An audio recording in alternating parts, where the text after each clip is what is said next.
Hi everybody, I'm Lindsay Adler, and I'd like to take you through a photo deconstruction. So I'm going to take one of my photographs, and I'm going to show you everything that went into that photograph, from the concept to the lighting to the post-processing. So the image that I have today for you was inspired by Gone with the Wind. And so there's a scene where there's this beautiful, almost fiery sunset, beautiful yellows and oranges, and it's so rich and so dramatic. And I was watching like a behind the scenes clip of how it was made, and it was actually done on a sound stage. So that got me thinking, well, why can't I create this beautiful sunset in my own studio? So this is what I came up with.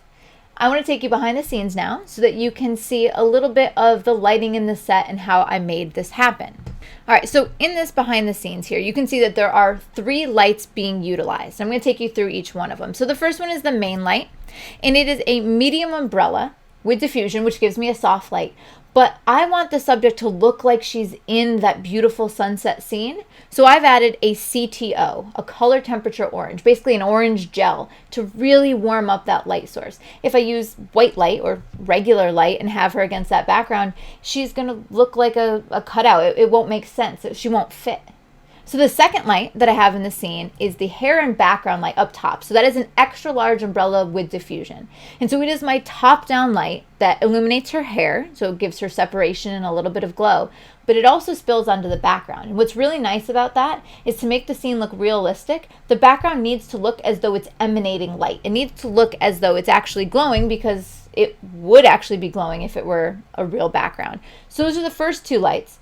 And then the third light is a large umbrella with diffusion, basically another soft light source. And that in the front is the fill light. So I have that so I can control the amount of light in the shadows.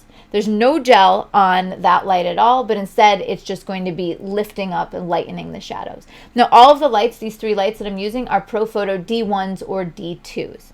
Now let's take a look at a different angle of behind the scenes. So in this behind the scenes image, you get a better look at the background. And I've been really excited about this because this background is a canvas print. And I've been printing these backgrounds so that I can transport my subject to wherever I want. I can take the photos, I can get them from Adobe stock. They could be a forest or a desert, or in this case, a beautifully vibrant sunset. And these have been printed on a Canon Pro 4000, so I can have really large format prints. And this is great for mid-length shots or beauty shots. They're not quite big enough for my full-length shots, but it's going to work beautifully for this shot. And so just to give you another perspective of the behind the scenes here, so I've got up top the background and hair light. Again, it's an extra large umbrella with diffusion, so you can see that lighting the subject's hair, and also some of that light kicking onto the background for that glow. And then the main light, once again, is that umbrella, and you can see how warm and glowing it is. Now lastly, let's talk about the gear used for this shot. So I use the Canon 5D Mark IV, it's kind of my go-to camera, and a 70-200. Now when you look at the camera settings, I was shooting at a 5.6. I didn't want the entire shot to be completely in focus because I wanted to kind of hide imperfections, and I wanted it to be a little bit more cinematic.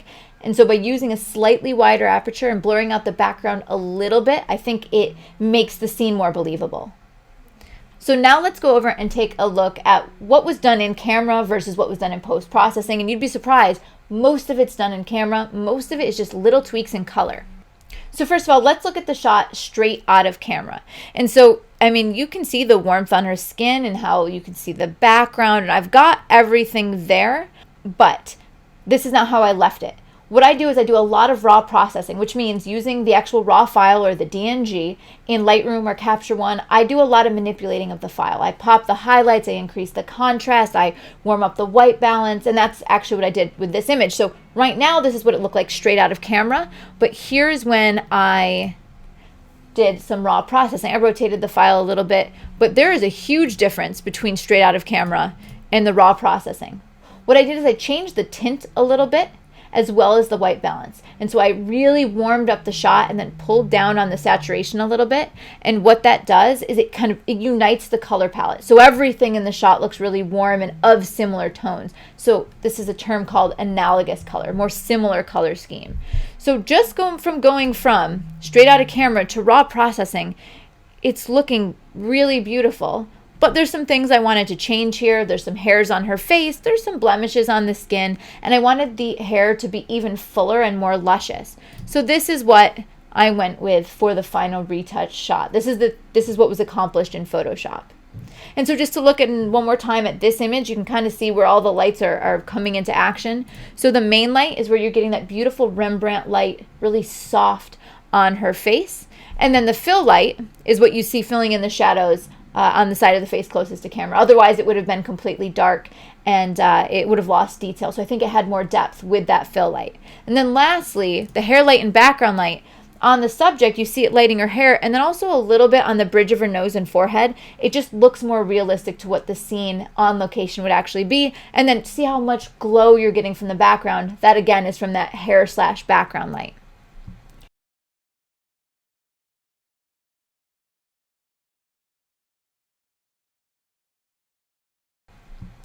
So in today's photo reconstruct, I showed you how I started with inspiration from Gone with the Wind and then tried to figure out what I could do in the studio to be able to make it look like my subject was in a beautiful fiery sunset.